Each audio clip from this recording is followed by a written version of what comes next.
Compound भंडारीमध्ये एक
compound भंडारीमध्ये एक कोहिनूर नावाची एक बिल्डिंग होती। त्या बाजूलाही लागून एक बिल्डिंग होती 4 माळ्याची।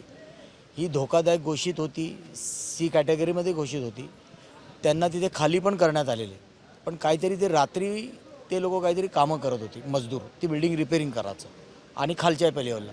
आणि ते जे बिल्डिंगमध्ये रहिवासी होते राहणारे, 1-2 तिकडे काहीतरी जा ये करायचं, तिकडे त्यांची घर लॉक असले तरी पण ते जाण्याचं काम करत होते। मग असे 6-7 जण ह्याच्यात दबलेले असं वाटत होते। बिल्डिंगमधले बाकीचे लोक सगळी बाहेर निघालेली होती। आणि आत्ता आल्यानंतर आम्ही बघितलं तर NDAFच्या टीमला आपण बोलवलं। महापालिकेची टीम पहिलेच आलेली, पोलीस पण पहिलेच आलेले, सगळी पूर्ण टीम लागलेली आहे। पण आता हे काम सुरू आहे। अंदाजे आता थोडंसं 5-10 मिनिटात माहिती पडेल काय झालं परिस्थिती, आपल्याला कळेल।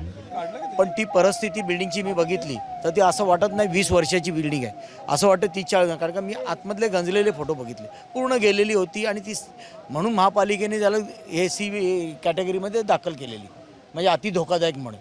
तर आता ती बदली, आता त्याच्यात काय आपण नंतर ते काय होईल ते आपण नंतर बघू। फक्त आत्ता जेवढे लोक आपल्याला काढता येतील तेवढा प्रयत्न आपण सगळे मिळून करू, एवढंच बोल।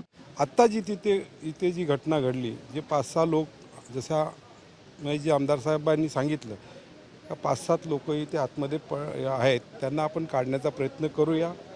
आमच्या महानगरपालिकेच्या साऱ्या टीम लागलेले आहेत, आपणही इथे आहोत। आपल्याला अर्ध्या तासात काय ते रिझल्ट मिळेल। नाही, ही बिल्डिंग कंप्लीट खाली होती, ह्याच्यात काही रिपेअरिंगचं काम चालू होतं। आजही आपल्या माध्यमातून मी लोकांना सांगू इच्छितो की बऱ्याचशा आम्ही लोकांचे नल कनेक्शन, लाईट बिल कट्स केलेले आहेत, तरीही लोक निघत नाही आहेत। लक्षात, त्यासाठी आम्हाला पोलीस बंदोबस्त घेऊन ते खाली करावेच लागतील। आता ही जी दुर्घटना घडली आहे, अशा घडू नयेत। आणि अशा लोकांना जर आपल्या माध्यमातून एक मेसेज देऊ इच्छितो की पर्यायी जागा ज्यांना कोणाला राहायला नसेल तर आमच्या हॉल, आमच्या शाळा, अशा आम्ही त्यांना तात्पुरते पर्यायी सोय आम्ही देऊ।